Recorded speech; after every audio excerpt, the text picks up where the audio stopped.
I shall start with the prayers. Om Ajnanatimirandasya Jnananjana Shalakaya Chakshurunmiritam Yena Tasmai Shri Gurave Namaha Shri Chaitanya Manobishtam Stapitam Yena Bhutale Swayam Rupa Kadamayam Dadati Swapadantikam Vandeham Shri Guru Shri Yuta Padakamalam Shri Gurun Vaishnavamscha Shri Rupam Sagrajatam Sahagana Raghunathanvitam Tam Sajivam Sadvaitam Savadutam Parijana Sahitam Krishna Chaitanya Devam Shri Radha Krishna Padan Sahagana Lalita Shri Vishakanvitam Cha He Krishna Karuna Sindhu Deenabandho Jagatpate Gopesha Gopika Kanta Radha Kanta Namostute Tapta Kanchana Gaurangi Radhe Vrindavaneshwari Vrishabhanusute Devi Pranamami Hari Priye Vancha Kalpataru Vescha Kripa Sindhubhya Evacha Patitanam Pavanebhyo Vaishnavebhyo Namo Namaha. Jai Shri Krishna Chaitanya Prabhu Nityananda Shri Advaita Gadadara Shri Vasadi Gaura Bhakta Vrinda Hare Krishna Krishna Krishna Hare Hare Hare Rama Rama Rama Hare Hare. Shri Shri Bhagavad Gita ki jai. Srila Prabhupada ki jai. Hare Krishna.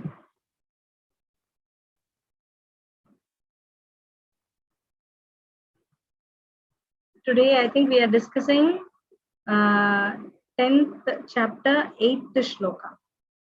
Okay. So forgive me if I'm wrong, please correct me. I'm just sharing what I realize and what Srila Prabhupada's purpose are giving me. Okay. We shall start with the shloka. Will you be repeating? Will somebody repeat the shloka, or I shall just proceed, chant myself and proceed? Whatever you like, Mataji. We can repeat after you if you want. Okay. And I can also share the shloka on the screen. Yes, ma'am. Yeah.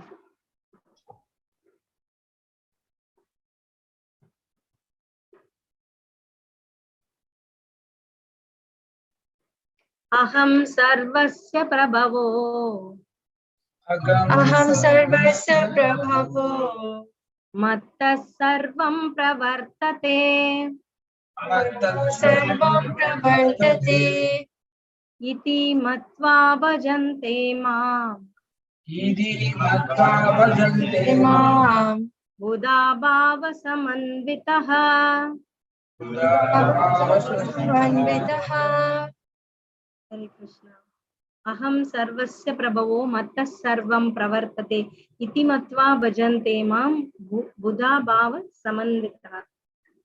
Aham, I, sarvasya of all, prabhava, the source of generation, matta, from me, sarvam, everything, pravartate, emanates, iti, thus, matva, knowing, bhajante, become devoted, mam, unto me, Buddha, the learned, bhava samanvitaha, with great attention. Translation by Sri Prabhupada. I am the source of all spiritual and material worlds. Everything emanates from me. The wise who perfectly know this engage in my devotional service and worship me with all their hearts. Purport. A learned scholar who has studied the Vedas perfectly and has information from authorities like Lord Chaitanya and who knows how to apply these teachings can understand that Krishna is the origin of everything in both the material and spiritual worlds. And because he knows this perfectly, he becomes firmly fixed in the devotional service of the Supreme Lord. He can never be deviated by any amount of nonsensical commentaries or by fools. All Vedic literature agrees that Krishna is the source of Brahma, Shiva, and all other demigods. In the Atharva Veda, Gopala Tapani Upanishad 1.24. It is said, Yo Brahmanam Vidadati Purvam Yo Vai Vedamscha Gapayati Isma Krishna. It was Krishna who, in the beginning, instructed Brahma in Vedic knowledge and who disseminated Vedic knowledge in the past. Then again, the Narayana Upanishad 1 says, Ata Purusho Havai Narayano Kamayata Praja Sujayati. Then the Supreme Personality Narayana desired to create living entities. The Upanishad continues, Narayanat Brahma Jayate, Narayanat Prajapati Prajayate, Narayanat Indro Jayate, Narayanat Astau Vasau Jayante, Narayanat Ekadasha Rudro Jayante, Narayanat Dwadashaditya. From Narayana, Brahma is born, and from Narayana, the patriarchs are also born. From Narayana, Indra is born. From Narayana, the eight Vasus are born. From Narayana, the 11 Rudras are born. From Narayana, the 12 Adityas are born. This Narayana is an expansion of Krishna. It is said in the same Vedas, Brahmanyo Devaki Putraha. The son of Devaki, Krishna, is a supreme personality. Narayana Upanishad 4. Then it is said, Eko Vai Narayana Asin Na Brahma Na Ishano Napo Nagni Samau Neme Yav Apratvina Nakshatranina Suryaha. In the beginning of the creation, there was only the Supreme Personality Narayana. There was no Brahma, no Shiva, no water, no fire, no moon, no stars in the sky, no sun. Maha Upanishad 1.1.2. In the Maha Upanishad, it is also said that Lord Shiva was born from the forehead of the Supreme Lord. Thus, the Vedas say that it is the Supreme Lord, the creator of Brahma and Shiva, who is to be worshipped. In the Moksha Dharma, Krishna also says, Prajapatim cha Rudram chapyaham yeva shajami vai tauhi mamna vijanito mama maya vimohitau. The patriarchs, Shiva and others are created by me, though they do not know that they are created by me because they are deluded by my illusory energy. In the Varaha Purana, it is also said, Narayana Paro Devas Tasmad Jatas Chaturmukha Tasmad Rudro Bavad Deva Sacha Sarva Nyatam Gataha. Narayana is the supreme personality of Godhead, and from him Brahma was born, from whom Shiva was born. Lord Krishna is the source of all generations, and he is called the most efficient cause of everything. He says, because everything is born of me, I am the original source of all. Everything is under me. No one is above me. There is no supreme controller other than Krishna. One who understands Krishna in such a way from a bona fide spiritual master with references from Vedic literature and engages all his energy in Krishna consciousness and becomes a truly learned man. In comparison to him, all others who do not know Krishna properly are but fools. Only a fool would consider Krishna to be an ordinary man. A Krishna conscious person should not be bewildered by fools. He should avoid all unauthorized commentaries and interpretations on Bhagavad Gita and proceed in Krishna consciousness with determination and firmness. Srila Prabhupada ki jai. Hare Krishna.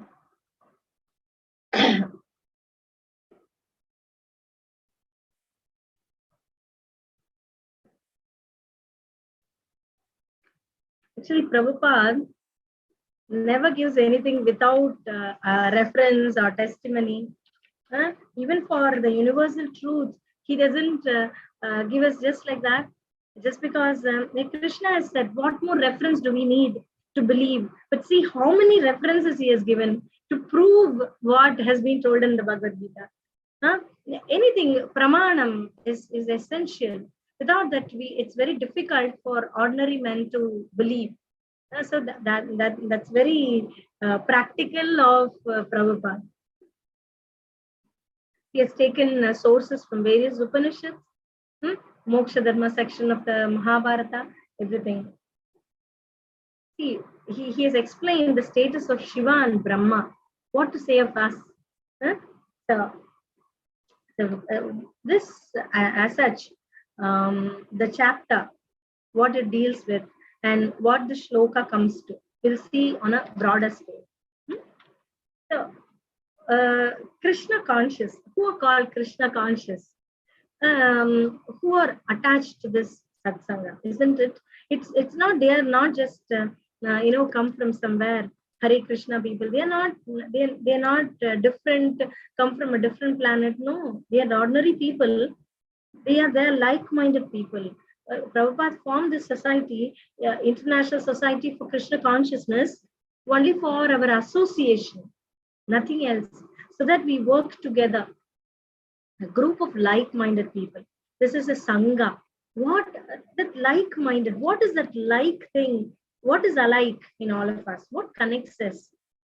That is Krishna. That is Krishna. That's why it is called Krishna consciousness. All are like-minded. They are Krishna-minded, Krishna conscious. That's why. So we congregate to worship, right? What all do we do when we congregate? What all do we do? What we do? We discuss, isn't it? The teachings of Krishna. Why? Why should we discuss? To understand simply? No, to follow. If we just understand and deeply understand and memorize, not to read and just memorize, or not even just to understand the meaning and go to the next one. Only when you understand this properly, word by word, then you go to the next one. It's not the case. It need not be that. It is not at all so. As far as the teachings of Krishna are concerned, it is not for memorizing or just for understanding, right? And this is exactly what we do in academics. What? Read and memorize and understand. I don't know whether how is the syllabus kind for the generation now. We used to have quote from memory, Shakespeare, Keats, Wordsworth verses. We have to memorize and quote in the in the language papers, and they ask from this to this, and you have to write. Not even a punctuation we can miss. I hope people of my generation may understand that. We can't even leave anything. So everything we have to memorize and reproduce properly, recollect and reproduce properly. So this is, we interpret, we enjoy also. We not only memorize, we read the poetries, we read whatever, and even science, technical subjects or whatever. Why do we read? We read to understand it better. We read to understand, and not necessary that we will follow all that. We read to understand, and of course to earn marks and get rewards, first rank, second rank, all that, etc. So I don't mean to say that that's not necessary. That is but necessary. Definitely necessary. Why? Because that becomes the practice ground for us to enjoy what we are reading, and how to comprehend things, how to analyze things and understand, how to understand the language, all that. So now see, when we read Prabhupada Purvat, how we are able to understand, because we studied properly the language when we were small, right? So it's not wrong, I mean to say. They just memorizing and just learning for the sake of learning and for marks, that's not learning in the spiritual study. Why do we learn the teachings? To follow.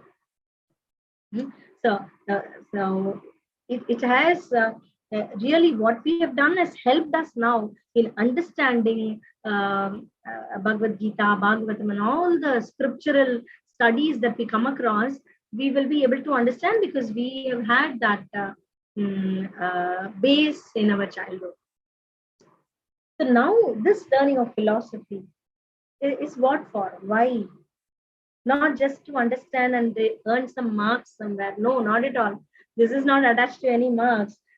we have to understand the opulence of Krishna. The chapter is opulence, right?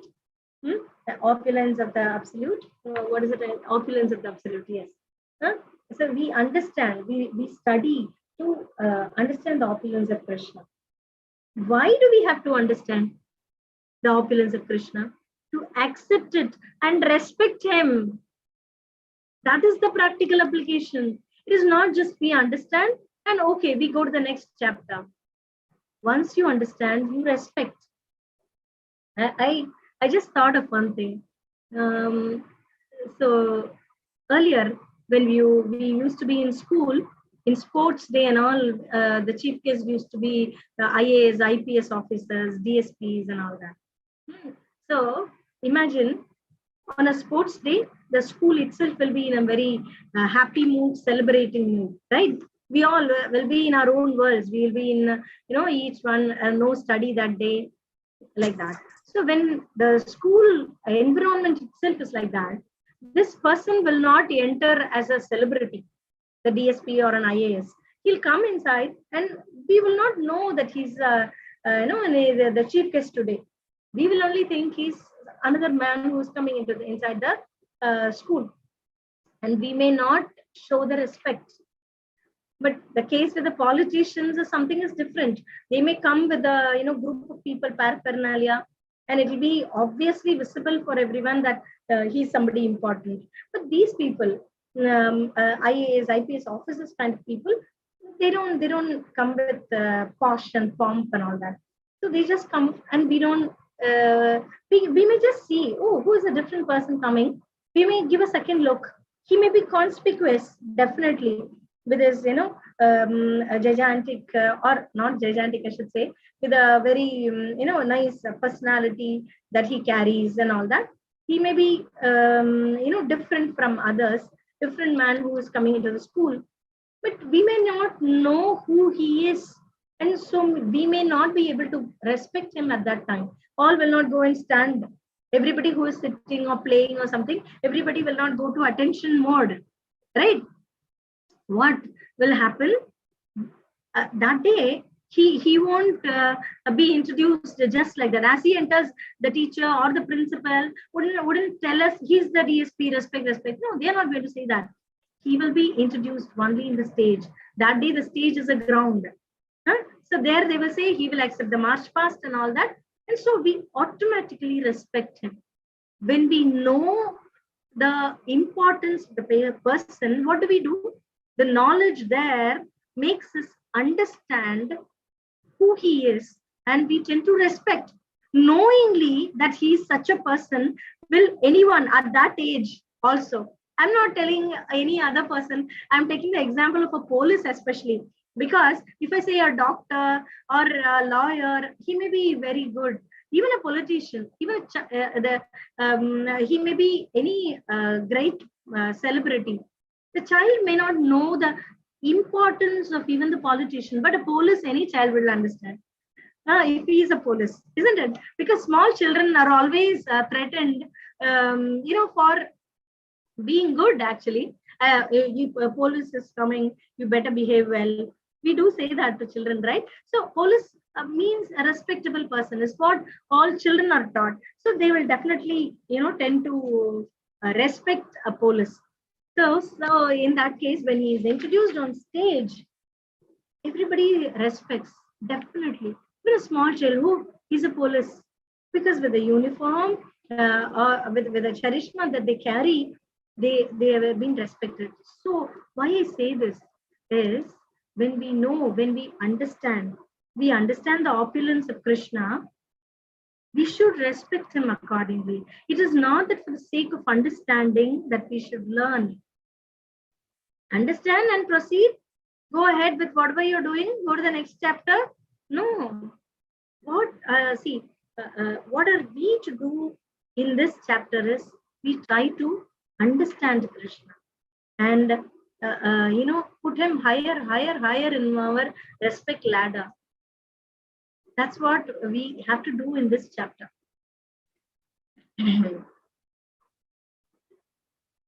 So See, once we know the opulence, we just don't keep the knowledge to ourselves. Knowledge for knowledge's sake, is that enough? No. But I still have this things to worship, so I will continue that. And this knowledge is okay. Let me implement it later. No, that should not be the case. When you really understand this, the significance and the position of Krishna, then it is always right to show that kind of devotion and what he says, and we need to follow. Once we know the opulence, we respect and we give the due respect. So in a satsanga, what are we supposed to do? Coming back to that. Discuss about Krishna, his opulence, his teachings. Both are different. His opulence is different. His teachings are different. What is a difference? It's not, everything is not the same. Krishna Katha nahi hai. Everything is not Krishna Katha. Krishna Katha is, Leelas are totally different. His opulence is a different chapter. And so see, how much do we have in a satsanga to discuss? We have a lot of things to discuss about Krishna. It's a limited chapter. No. We have lots and lots to discuss. His teachings, first, teachings tell us what's good and what's not. What's the do's and don'ts. So once you, teachings are for following. Opulence is for respecting. Now I came to this conclusion. I was thinking like that. The teachings are the do's and don'ts. As we follow the teachings, what is it to follow a teaching? Put to practice. You just, what is said as do's, do that. What is said as not to do, don't do that. That is accepting the teaching, right? So then when you put this do's and don'ts in the place, in proper place, what do you get? You get to understand the opulence. He gives the way, right? He shows himself. He starts creating ways for us to understand. As we do the do's and don'ts. Do's and don'ts are what? More chanting, start chanting, start, DT service, and all kinds of services, devotional service. They are the do's and don'ts. Don'ts are not to do anything that is not prescribed in the Shastras. So these things, once you do, then Krishna takes hold of you. Then he thinks, okay, now he considers as eligible for revealing himself. So then he may start revealing. How he will start revealing? Like he won't show his universal form as such. No, he will show slowly as per our receptivity. As we are more and more receptive, he will start showing himself. That is the gradual, progress that we may be making. So he shows his opulence. What he gets us exposed to reading and hearing, and we tend to learn all that. So the 9th chapter spoke of that confidential knowledge. That knowledge told the teaching. What is that teaching? That confidential knowledge is what? Bhakti Yoga. Bhakti Yoga, devotional service. You do that, isn't it? To know the opulence of Krishna, you need to do that. Now, having accepted to do that devotional service, having taken that confidential knowledge, we come to the 10th chapter, which is the opulence of the Absolute. Now he starts showing. Now he has prepared us. He feels we are prepared. And he shows it's a vibhuti, vaibhavam they say, prabhavam they say, all that. That's a nature. So the qualities are discussed. See, where you can find the Lord, which quality is Krishna? He has to show his opulence, right? Opulence of the Absolute. Why does he show all that? We are all here to find Krishna, to search Krishna, isn't it? For that, he gives clues. I'm here. I'm in this nature, I'm in this quality, all that. He's in all the qualities. It's not that he's only in good, he's not in bad, he's in everything. It's like a crossword puzzle. You have clues, right? To unravel them. You have the clues and you try to understand. Like that, here Krishna says, I'm in this. So go find out. Where you come across this, understand that it is me. The talent of an artist is me. He says, right? So when you see an artist, you have to see not only the artist there, but the talent that the artist has is Krishna in him. That's what is when we have the clue. Where now somebody says is a darker complexion, or shorter person, one who has a specs, the tall person, fair complexion. All these are clues, right, to understand a person, to find out, not understand, I'm sorry, to find out, to locate somebody whom we have not at all seen. Like that, here Krishna says his qualities, like the his own opulences, he says, Ajam, Anadim, Sarvaloka Maheshwaram, Achyutam Anadim Anantam, that we have this in Brahma Samhita, right? So like that, all his names, each name is not just a name.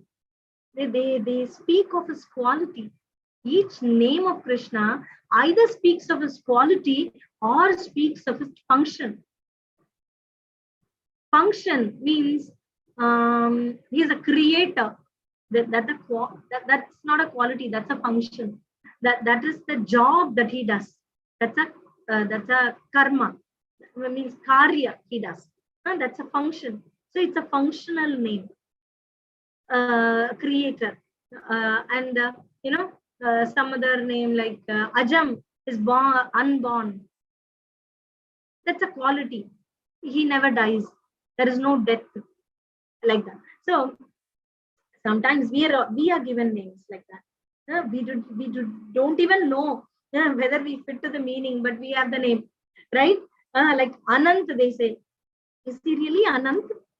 How can he get a name as Anant? We can't relate to the name and the person exactly. He's not Anant. See, like my name is Meenal, they say.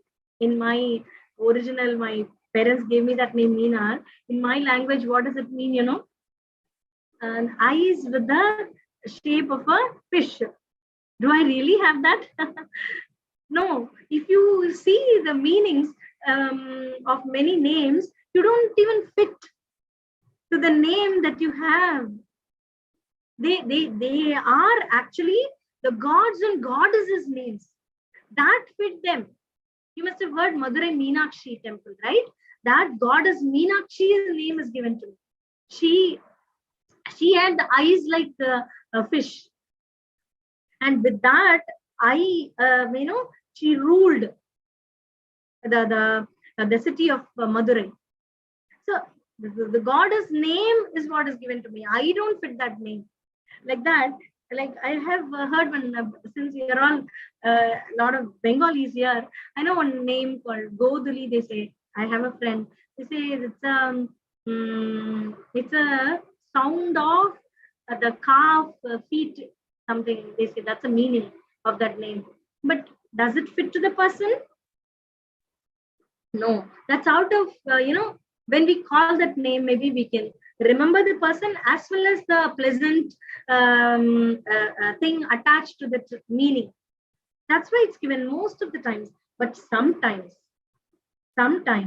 we are given some awards, Veer Chakra, and when you're a very benevolent person, when you're a very big donor, people say Dana Prabhu. In Dhan, you're a Prabhu. These are all functional names coming out of love that people give you. That also happens in us when we are really fit, when we are really capable. When somebody, I should not say me, when others are capable, people call them that. That happens, isn't it? But not every time our name fits. But for Krishna, all names fit. All of his names fit him. It may be functional, it may be a quality based, everything fits. So, and especially people, they will fit to that name only. Not all the qualities will fit them. That quality, that function may fit them, isn't it? But with Krishna, you name it, any name, and he will fit into it. He is that. Krishna, therefore, speaks of his opulences for us to search and reach. He says these are the qualities, that the qualities of my opulence. So search there. You can look for me in such qualities. So once you find these qualities, you search for these qualities and try to reach me, he says. So search and find out. So that's why he explains himself. Aham sarvasya prabhavo. Prabhavo, that which is the source of generation. Generation means we should not take it as a generation gap. Oh, nahi, that not that generation. This is that udbhavam, creation, generation, that one. Originating place. The source, the starting point, the udbhava sthanam, they say, that one. So aham sarvasya prabhavo, of everything, I am the starting point. Aham, I. He says, you cannot even ask whose starting point is he? Which starting point? He is a sarvasya prabhavo. For everything, he is the starting point. Adding to that, matta sarvam pravartate. Starting point means start ho gaya, stagnant ho gaya. No, that's not the case. What it happens? It emanates from there. It generates and it emanates. It grows from there. It spreads from there. That's it. So from me, everything emanates, he says. It's emanating is exactly like spreading, displaying, expressing from there. It starts showing up, like how agarbatti and all we keep, and from there the smoke carrying the perfume, how it comes out. It's like that, emanating. Okay? It's generated. It starts coming. It comes up. It expresses itself. It doesn't remain at the generated state itself. Now, okay, now I produced. Now you are the supplier. He is not giving it to others. He is the one who displays them also outside. He's the one who expresses also. Starts spreading from that point. He doesn't, okay, this work I have done, and now my work is done. Somebody else will take care. No, he is matta sarvam pravartate. Everything emanates from me, comes out from me. Iti matva bhajante mam.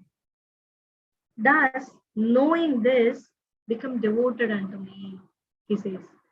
Bhajante is a very beautiful word. There's a Prabhupada in the word-to-word translation. He says is become devoted. Okay. Who knows? Thus knowing, become devoted. Who becomes devoted? Buddha, one who is a buddhiman, the learned. Prabhupada always says an intelligent person will come to Krishna consciousness quickly. That's his buddhiman. Who is wise? He will make the right choice, isn't it? So when you read, some people are there who will read the entire Bhagavad Gita, but there's no change because they don't put to practice the teachings. They have still, their inclinations towards demigod worship that they cannot totally come into this. But the Buddha, that Buddhiman, the learned person, he knows what to decide. Once you come across Prabhupada's teachings and if you read Bhagavad Gita, there will definitely be a change. Wise men will definitely change. That is what he's saying. Who means that the Buddha, the Buddhiman, the learned. Now, how devoted they are? Okay, they are devoted, but how? Bhava samandita. Bhava, from all their heart, with all atmartha, they say, no, that with all their heart, with full attention, they are in bhakti. Wise person, one who understands this opulence of mind. He is going to say further many opulences. One thing, that I am the origin of everything and everything emanates from me. Knowing this, a wise man, if he knows this, is a learned man, becomes devoted unto me with full attention, with full heart. Okay.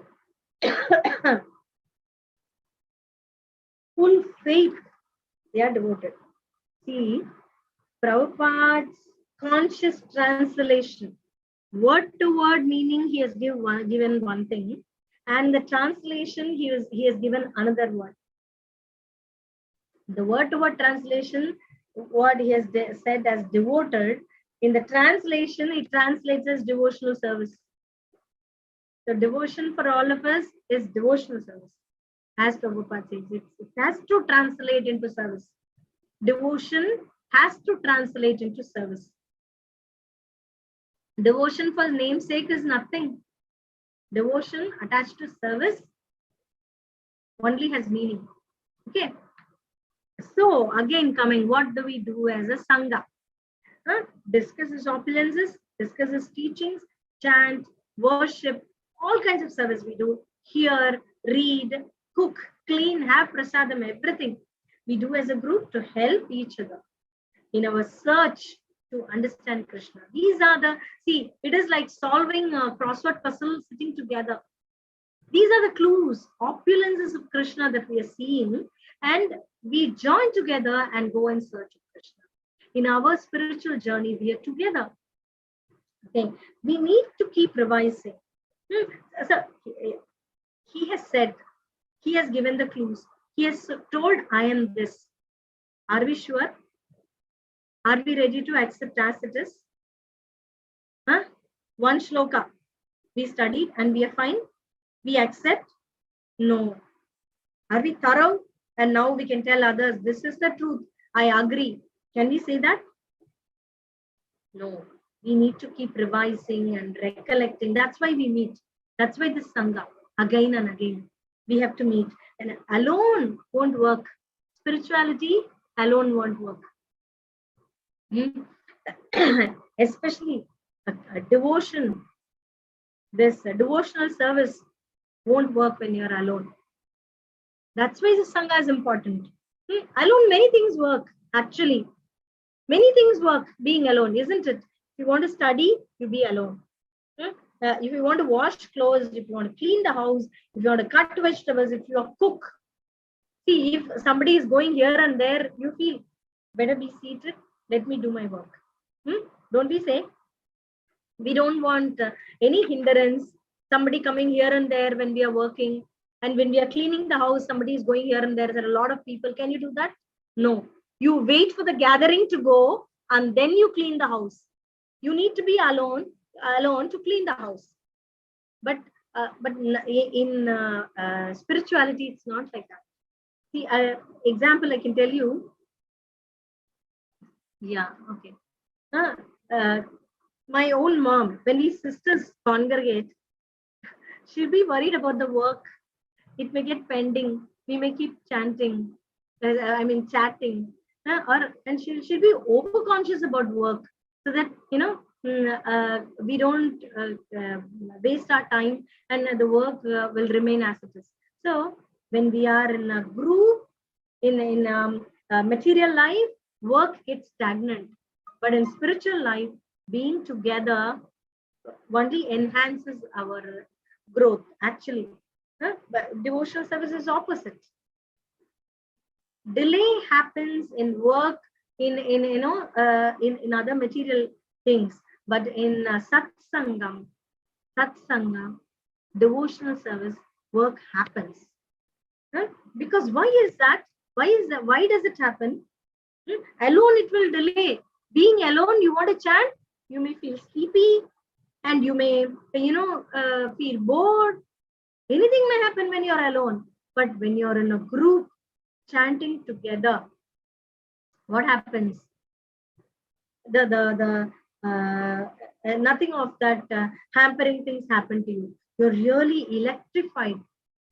The higher spiritual energy of one of the persons in the group, the leader of the group or the senior people in the group, they pass on their higher energy, and we get energized, spiritualized, and we are able to do better service in group.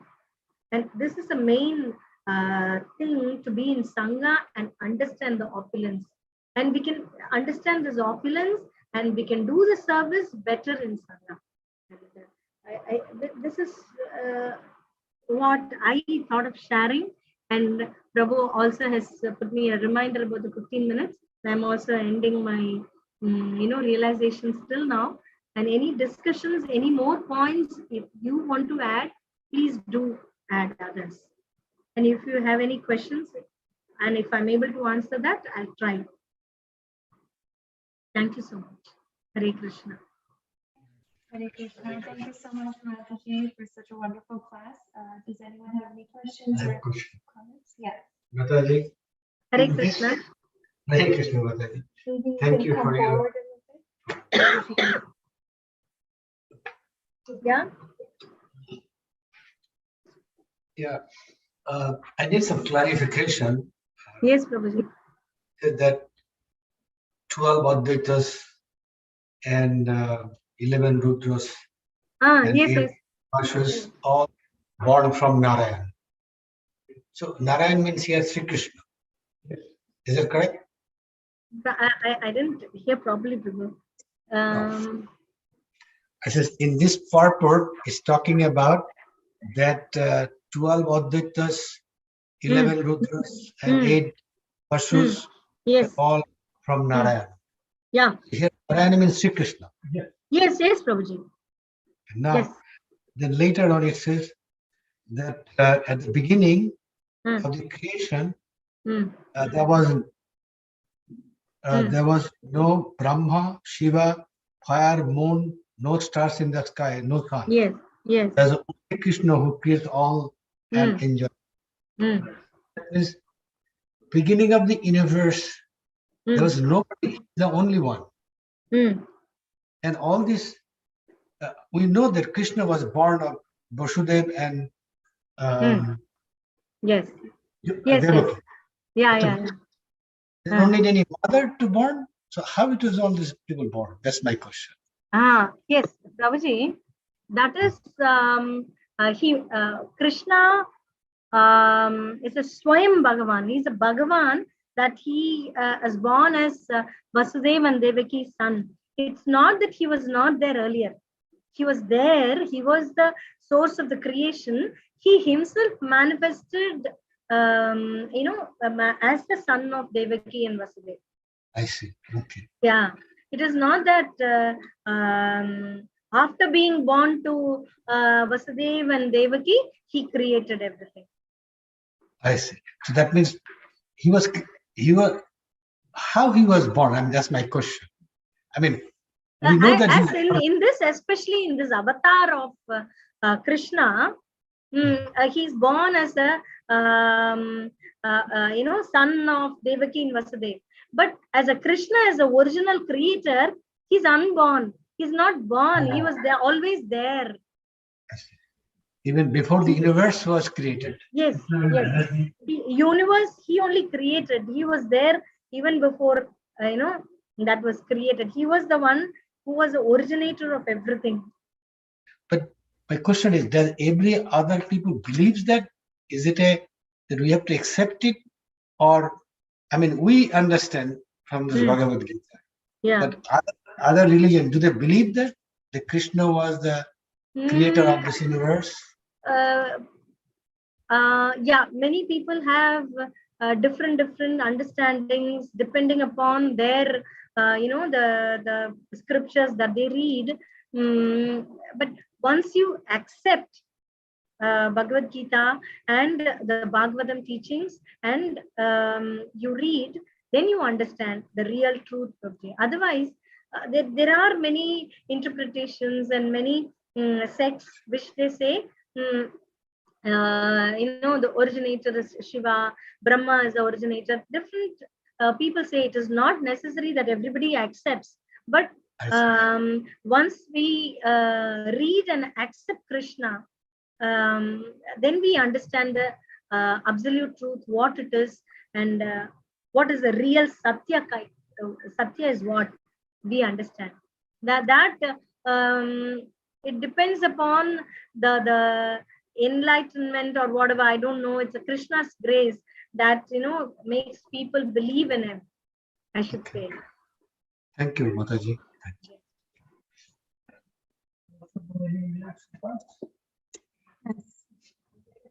I also had a similar question when I was going through. It's not which we accept. It's not that easy for making others, even our relatives, or who are all with a demigod worship tradition. It's very difficult to make everybody believe this, but it will take time. Each one has their time, the calling, they say, to understand the absolute truth. That time may come for each one at a different point of time, maybe. Yes, Prabhuji. Hare Krishna. Okay, that works. I was just asked to say a little something. Yeah. So, you can hear? Please speak, Prabhuji. Yes, Prabhuji is a disciple of Srila Prabhupada, so we're very honored to have him with us. Hare Krishna. Well, look at that. I'm so fortunate. You made me speak in front of him. So Prabhu was asking a nice question. But we should be chased through which channels we hear. Therefore, Prabhupada is always emphasizing parampara. If it's not parampara, you're going to get some distortion or some variation. So that's how we stay on the safe side of things like this. Checks and balances, Guru, Sadhu, Shastra, and we check them against each other to see, do they concur? Are they in agreement? And if so, we can feel safe in accepting the validity of any particular statement, description, etc. So what happens if they're not in agreement? Then there's room for doubt and sometimes rejection. So this is a system of staying on the safe side of things.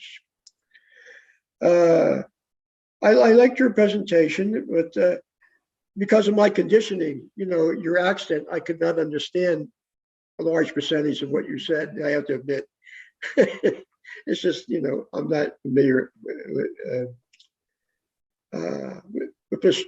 somewhat of a strong Indian accent. Sometimes it's coincidence. It's a little what we're guessing like we're sure. But anyway. Okay. So I always had this feeling only the foreign accent is difficult to understand because it's very fast. Speaking is very quick, and we have difficulty in understanding foreign accent. But now this is the first time I'm hearing an Indian accent is difficult. The Indian accent is difficult to understand because we speak slow. So that is difficult to understand. Okay. Okay, Hare Krishna. Okay, Hare Krishna. Would you like to add anything? No, I was just going to say that I was going to ask Vitaleshwar to comment on when this nice doctor asked, what's your name again? I'm sorry. Madan? Yeah. Madan. Well, he asked the question about when, from Narayan comes the Adityas, the Rudras, and then, so the question was that, oh, is that Krishna? So then everybody says yes, but I thought he might just comment for a moment on that. Yeah, thank you. Even Narayan is expanded from Krishna. Narayan is a form of the original personality of Godhead, but the ultimate feature is Krishna. Narayan is the expanded teacher of Krishna, like that. In other traditions or other sampradayas, they may have it the opposite way around. So we have to see what is the Shastra statements. Krishnastu Bhagavan Swayam. There's so many statements. So we base our what we accept when something is substantial, we have to see, what is the authority behind this, description, like that. Yeah. Even in the part 4, Srila Prabhupada says Narayana is extension. Yeah. That's the point. Thank you so much, Thank you. Prabhu and Drumila Prabhu. Drumila Prabhu is also a disciple of Srila Prabhupada. So we're very, But not a very- good one like Vitaleshwar. I'm a big nonsense rascal. So we're very fortunate to have such exalted Vaishnavas with us. And also, we're very fortunate to hear from Mataji and become enlightened. I just wanted to say thank you so much, Mataji, for giving such an in-depth explanation of this verse with so many practical examples that we can relate to. And we really look forward to hearing from you again. Thank you so much for giving your most valuable time, even though it is very late for you in Mumbai. So really appreciate you taking out your time for us. Hare Krishna, Mataji. That's my fortune, Mataji. Anytime you call me, I'm there. This is my, service that Krishna gives me. So I wouldn't, say no to this. Thank you so much. Please remember me and, give me service is what I ask you. Thank you so much. Thank you so much, Mataji. We need your blessings to advance in Krishna consciousness. Hare Krishna. So please accept our humble obeisances. Vancha kalpatarubhyascha kripa sindhuvaivacha patitanam pavanebhyo vaishnavebhyo. Right. So Mataji, we won't keep you any longer, but you're also welcome to stay with us. We're going to move on to the final part. So yeah, Yes. if I may log out, it's okay, no, Mataji? Yes, Mataji, it's completely okay. We'll move on to Arati now. Hare Krishna. Hare Krishna.